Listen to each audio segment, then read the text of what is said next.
मोदी जी कोई कसर नहीं रखते। चोरी मत करो वोटों की, निष्पक्षपात से चुनाव करो। हर मस्जिद के नीचे शिवालय ढूंढने, कितना ढूंढेंगे आप? फिर खोद खोद के हम क्यों झगड़ा निकालना? लाल किला मुसलमानों ने बनाया, तोड़ दो जाके। फिर लाल किले पे भाषण करते हो और सब मस्जिदा तोड़ने को शुरू करते हो। कानून भी आप ही बनाते हो, तोड़ते ही आप ही। जाओ कुतुब मीनार को धक्का लगा, वो भी गिरो क्योंकि मुसलमान ने बनाया। जाओ ताजमहल मुसलमान ने बनाया, उसको भी जाके तोड़ो। जाओ हैदराबाद चार मीनार है, उसको भी तोड़ो। हर जगह चलना चाहिए, ये मेरा तेरा नहीं है, ये तो सबका है। अगर सब एक रहेंगे तो कुछ हासिल करेंगे, अगर एक नहीं तो कोई किसी को कुछ नहीं मिलने वाला है। सभी लोग डॉक्टर अंबेडकर नहीं बन सकते। एक व्यक्ति ने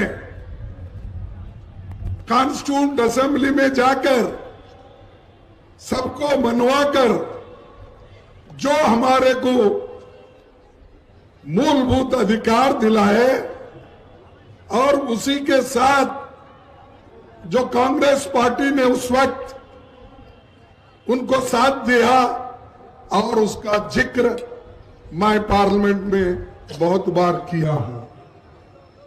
आज भी हमको वैसा ही रहना चाहिए, और लोगों को ये मालूम होना चाहिए कि देश एक है और देश में सब एक है, कोई भेदभाव नहीं होना चाहिए। लेकिन आज जब राहुल गांधी जी ने जातीय जनगणना की बात उठाई तो मोदी और शाह जी ने ये उठाया, ये देश को तोड़ने की काम कर रहे हैं। अरे भाई, देश को तोड़ने की काम उन्होंने कर रहे हैं, देश को जोड़ने के लिए उन्होंने जाति गणना का डिमांड किया है। और हम भी बात करते हैं वो, उसमें आपको मालूम होगा कि कौन कितने, कौन सी कम्युनिटी कहां है, उसको क्या करना चाहिए, इकोनॉमिकली कैसा है, सोशली कैसा है, कितनी खेती उसके पास है, कितनी नौकरी उसके पास है, ये सब निकालने के लिए उन्होंने ये जाति जनगणना का बीड़ा उठाया। और हमारा काम है, जिन लोगों को इससे फायदा होता है वो लोग पहले उठना चाहिए। अगर वो लोग अगर पहले नहीं उठे, फिर दूसरा क्यों आपके लिए आएगा, मदद करेगा? ये आप सोचिए। अरे, जब मेरे को एक बात याद आती है, महात्मा गौतम बुद्ध ने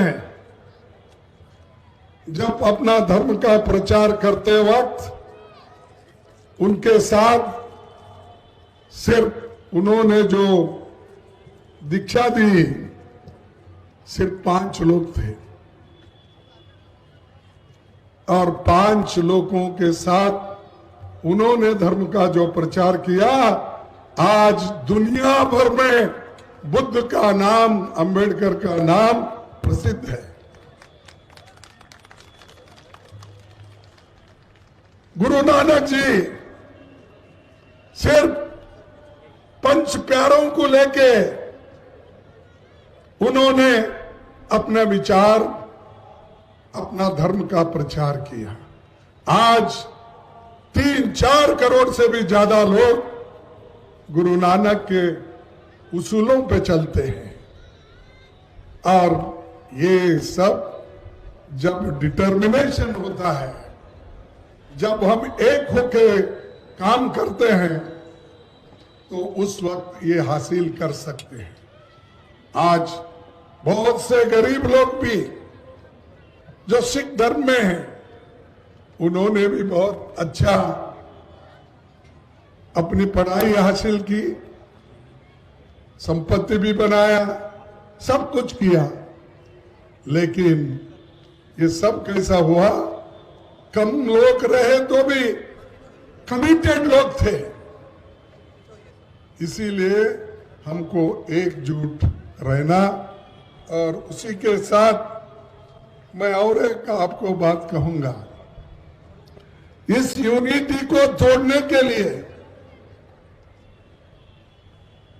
मोदी जी कोई कसर नहीं रखते। धर्मों में झगड़ा,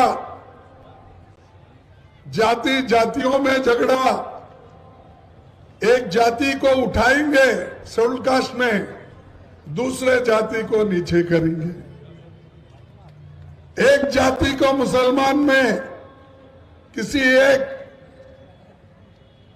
कास्ट रहता है, उसको प्रोत्साहन देने की कोशिश करेंगे, लेकिन आम आबादी को, आम लोगों को वो इसलिए छोड़ देते हैं क्योंकि उनके प्रति उनकी घृणा है, नफरत करते हैं। इसीलिए उस नफरत के खिलाफ हमारी लड़ाई है।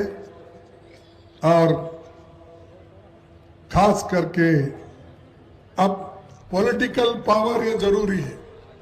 अगर बाबा साहब अम्बेडकर संविधान के रूप में अगर आप लोगों को पॉलिटिकल पावर नहीं देते, वोटिंग पावर अगर नहीं देते, नेहरू जी उनको अगर कबूल नहीं करते, आज हमारे इतने लोग एमएलए, एमपी, आईएएस, आईपीएस लोग कभी नहीं होते थे। आप ये याद करो। अब पीछे देखो, अब आगे देख के तो चलो, लेकिन पीछे भी देखो। जिन जिन लोगों ने तुम्हारे लिए कुर्बानी की है, लड़े हैं, लड़ते रहे हैं, उनका भी थोड़ा ख्याल रखो। और दोस्तों, मैं एक और बात कहूंगा। बहुत सी चीजें हैं, मैं उसको बोलने नहीं जाता क्योंकि आप लोग बहुत देर से यहां बैठे हैं।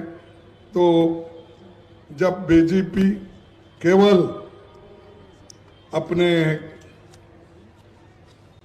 नैतिकता की बात बहुत करती है, यह और बार बार अनैतिकता काम करते हैं। बीजेपी क्या करती है? बीजेपी आपके वोट चुराती है। कैसा चुराती है? ईवीएम के वजह से। और वो वोट चुराती है, और यहां तक कि नहीं, एमएलए को भी चुरा के भगा लेके जाती है। जैसा महाराष्ट्र में, कर्नाटक में, उत्तराखंड में, मणिपुर में जो हुकूमत हो गए, वो सब चुरा के, एमएलए को चुरा के ही लेके गए। और बीजेपी चुनी हुई सरकार को भी चुराती है, और आपके पेंशन को भी चुराती है। और किसानों का एमएसपी तो छोड़ो, उसको तो वो लोग कुछ भी नहीं करे, लेकिन बॉर्डर पे लोग एमएसपी के दाम के लिए बैठे हुए थे, उनको मारकर भगा दिए, कुचल कर मारे। ऐसी बीजेपी है, और उसके नेता भी लोग वैसे ही हैं, और आपका हकूक चुराती है, और लोकतंत्र की आत्मा निष्पक्ष चुनाव में बसती है। हम यही कह रहे हैं, देखो भाई, आप निष्पक्षपात से चुनाव करो, चोरी मत करो वोटों की। वो को मैं देखा हूं बहुत से जगह, मेरे को कंप्लेंट आए पूरे देश में, वो लोग बोलते हैं साहब 1 घंटे में 1000 वोट डाल देते हैं। ये कैसा? बैटरी खत्म होती है, लेकिन बाद में अगर देखते हैं तो वहां पर फिर बैटरी, उसका जो दिखता है 60-70% दिखता है, हाँ 99%। तो ये सब कैसा होता है? इसीलिए जमहूरियत को टिकाना भी इम्पोर्टेंट है। जातीय जनगणना के लिए भी हम तैयार होना चाहिए। जातीय जनगणना उसी वक्त होगी जिस वक्त तुम्हारे पास पावर होगा लड़ने के लिए। अगर तुम तैयार हो तभी जातीय जनगणना के लिए वो लोग तैयार हो जाएंगे। हम तो कर रहे हैं। अब हमारे हनुमंतराव जी यहां बैठे, अब वहां पर तेलंगाना में शुरू हुआ और उसी ढंग से कर्नाटक में शुरू हुआ और हर जगह जहां कांग्रेस है वहां शुरू हुआ। लेकिन जहां जहां बीजेपी है वहां उन्होंने शुरू नहीं किया, क्योंकि मोदी साहब बोलते हैं भाई जाति जाति में बंटवारा हो जाएगा, इसीलिए जाति जनगणना अब जरूरी नहीं है। और मेरे को और एक आपसे बात करना है, क्योंकि बात तो बहुत है। अगर लंबी बात करते ठहरो तो अभी मेरा पार्लियामेंट में वक्त है, उस वक्त भी बात करूंगा। लेकिन इस वक्त और एक मैं कहूंगा कि हम जिस ढंग से आज जाति जनगणना के लिए, संविधान बचाने के लिए, लोकतंत्र बचाने के लिए, अपने हकूक को ठीक ढंग से रखने के लिए हम जो कोशिश कर रहे हैं उसी ढंग से हमको ये जो हम बात कर रहे हैं, ये जो हमारे हक है उसको रिटेन करने के लिए भी हमको एक होकर लड़ना चाहिए। ये तो मोदी जी खैर पॉलिटिशियंस के पीछे हैं, सीबीआई, ईडी और कौन सा ये उनका इनकम टैक्स, ऐसा उनके पास है। लेकिन आपको क्या करेंगे? ना आपके पास इनकम टैक्स देने के लिए हैसियत है, ना आपको कोई छुपाना है, ना कुछ करना है। जो कुछ भी है, एक आधा घर हो सकता है, उसके सिवाय और कुछ नहीं। रोज लाकर रोज खाने वाले लोग हमारे पास हैं। वो मजदूर है, छोटे मोटे व्यापारी है, छोटे मोटे ऑफिसर्स हैं। और वो ऑफिसर्स भी अगर रहे तो 4-5 बच्चे उनको अगर है तो वो अच्छे स्कूल भी नहीं पढ़ा सकते। तो ये हालत अभी भी है। और मैंने ये बात कई और जगह भी कही, ये देश में इतना गरीबी बढ़ रही है, बेरोजगारी बढ़ रही है और महंगाई तो इतना बढ़ रहा है, पूछो मत। इधर मोदी ध्यान नहीं देते, इधर लोगों के समस्याओं को हल करने की कोई कोशिश नहीं करते। इसीलिए आपको इसलिए भी लड़ना होगा, जैसा कि हम ईवीएम के खिलाफ तो लड़ेंगे, जनगणना, जातीय जनगणना के खिलाफ जो हो रहा है आंदोलन उनका, हम उसको भी मुकाबला करेंगे। और जातीय जनगणना, संविधान बचाने का, लोकतंत्र बचाने का सभी काम हम करेंगे। और 50% जो एक सीमा है रिजर्वेशन का, उसको खत्म करके हम ज्यादा उसको परसेंटेज में लाएंगे। तभी हमारे ओबीसी को हक मिलता है, तभी हमारे दूसरे लोगों को हक मिलता है। अगर आप ये नहीं करेंगे तो आपको आरक्षण का 50% बढ़ाने का भी ये नहीं करने देंगे। और मैं दूसरी चीज ये कहूंगा कि बाबा साहब अम्बेडकर ने जब एक संविधान लिखकर बाहर दिए तब ऑर्गेनाइजर पेपर एक है बीजेपी का 30 नवंबर 1949 में 1949 में अब ऑर्गेनाइजर एक उनकी पत्रिका जिसके एडिटोरियल में उन्होंने लिखा और इतने बुरे तरीके से लिखा मनुस्मृति में दर्ज मनु के कानून दुनिया की प्रशंसा का कारण है और वे स्वयं स्फूर्ति आज्ञाकारिता और अनुरूपता पैदा करते हैं। हमारे संवैधानिक विशेषज्ञों के लिए ये सब निरर्थक है। यानी वो चाहते हैं कि ये संविधान मनु के उसूलों के तहत नहीं है। ये उनका ही कहना है 30 दिसंबर 1949 में कहा। क्या इससे आप सहमत है? सहमत है? अरे वो भी आवाज तुमसे नहीं निकलती। अगर कल तुम्हारी जान लेने के लिए आए तो तुम क्या आवाज निकालेंगे?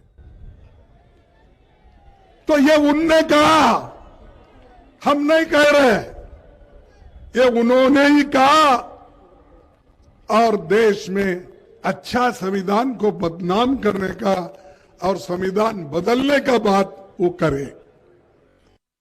उसके बाद अब नया एक उन्होंने निकाला है।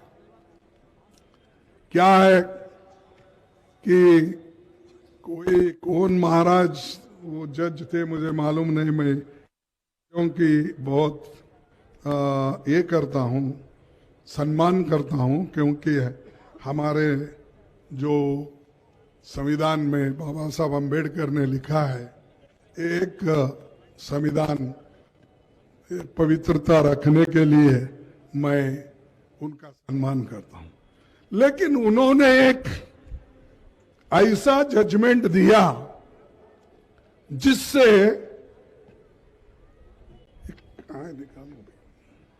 इसमें था, देखो इधर किधर है।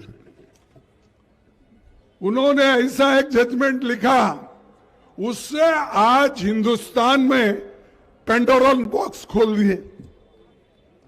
अब सब जगह सर्वे वाले जा रहे हैं, हर जगह सर्वे वाले जाकर, ये पहले मंदिर था, अब ये मस्जिद कैसा हो गया, ये कह रहे हैं। और एक नहीं, दो नहीं, सैकड़ों तरफ आज आवाज उठी है कि हर जगह कुछ ना कुछ मस्जिद के कुछ ना कुछ मस्जिद के नीचे अच्छे मंदिर है, शिव मंदिर। लेकिन हमारे 2023 में बीजेपी का आरएसएस का एक नेता ने कहा, जिनका नाम क्या है, मोहन भागवत, मोहन भागवत 2022 में कहा, हमारा लक्ष्य राम मंदिर बनाने का था। हर मस्जिद के नीचे शिवालय ढूंढने का गलत है। ये किसने बोला, समझे आप? उन्होंने बोला हमारा लक्ष्य राम मंदिर बनाने का था, हर मस्जिद के नीचे शिवालय ढूंढने का गलत। अब आपके लोग ही एक बार ऐसा बोलते हो और एक बार बोलते हैं ये मंदिर गिरा के मस्जिद बनाए, ढूंढो। और भाई कितना ढूंढेंगे आप? अब 1940 जो थी उसको रखने के लिए, स्टेटस को मेंटेन करने के लिए एक कानून बनाया गया 91 में। तो प्लेसेस ऑफ वर्शिप एक्ट।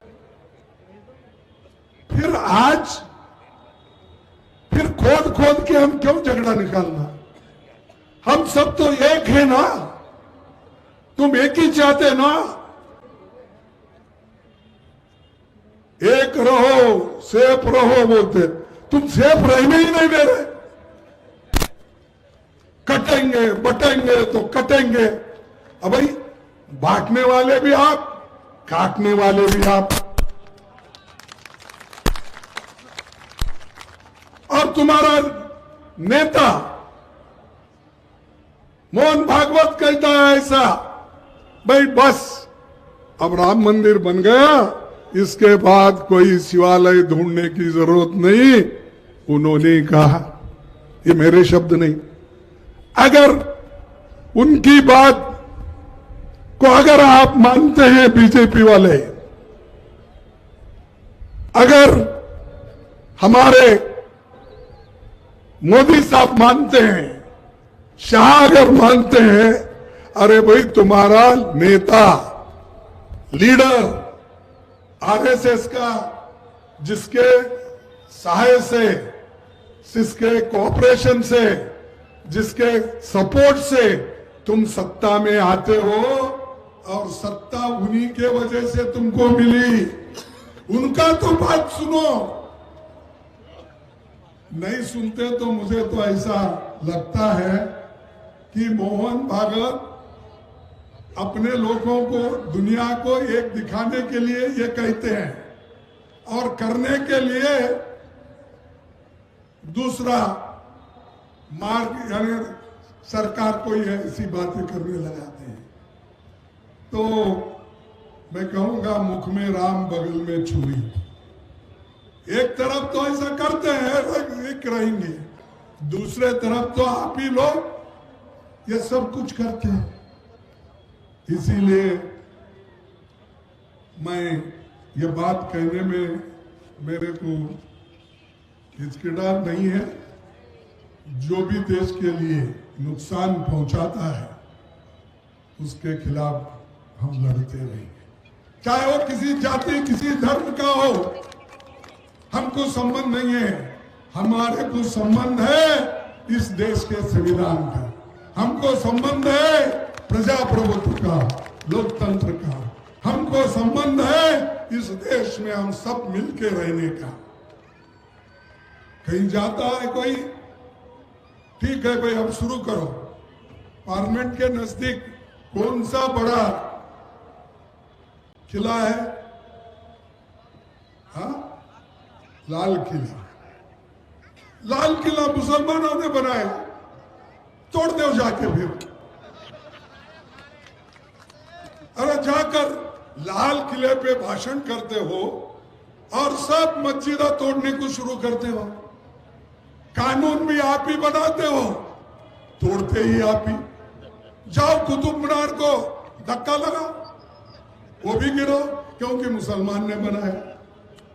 जाओ ताजमहल मुसलमान ने बनाया, उसको भी जाके तोड़ो। जाओ हैदराबाद चार मीनार है, उसको भी तोड़ो।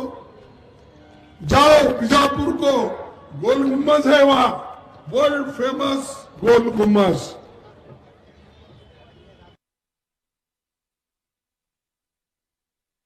जमाने बना, इसीलिए वहां पर भी खोद के निकाल के वो भी तोड़ दो।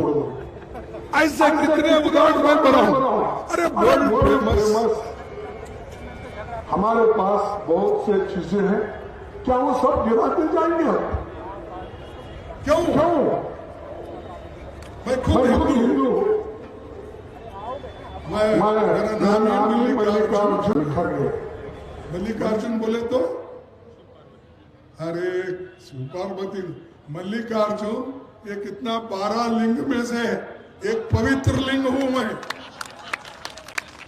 मेरा बाप ने ऐसा नाम रखा कि ये 12 लिंग में से एक लिंग वो मल्लिकार्जुन, तो उनके पास है, हमारे हनुमंत राव के पास।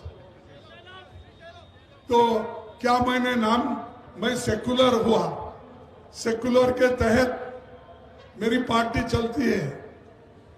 मैं सेकुलर रहने के वजह से सबसे चाहता हूं कि एक होके चलो। तो मैं सेकुलर हूं, इसलिए मैं हिंदू नहीं, सेकुलर हूं इसलिए मैं मल्लिकार्जुन, आप वो नाम को नहीं मानते हैं? अरे भाई क्या फिर रहे भाई? तो अरे भाई आप सोच लो, ये देश को तोड़ने वाले लोग हैं, जो आज आपको लोकतंत्र में शक्ति मिली है, उस शक्ति को खत्म करने के लिए ये लोग कोशिश कर रहे हैं। इसलिए भाइयों, मैं ज्यादा वक्त आपका नहीं लेता। जो कार्यक्रम आपके हैं, संविधान बचाओ और अपना लोकतंत्र बचाओ, और उसी तरह से अपना जितने भी हमने जनगणति का भी बात किया और हर चीज का मैंने यहाँ पर बात किया हूं। वक्त बिल का तो हमने सभी हमारे कांग्रेस पार्टी के, अपोजिशन पार्टी के सभी लोग अपोज कर रहे हैं। ये कह रहे भाई जो बात हो गई, ये तो 1947 के जो रिलीजियस प्रिवेंशन एक्ट नहीं, हाँ। नेशनल दस्तक की आपसे गुजारिश है कि अगर इसको बचाना चाहते हैं तो नेशनल दस्तक को सब्सक्राइब करने के लिए रेड कलर के सब्सक्राइब बटन को दबाएं, फिर बेल आइकन की घंटी दबाएं। नेशनल दस्तक को बचाने के लिए बहुत जरूरी है कि हर खबर को शेयर करें, लाइक करें, कमेंट जरूर करें।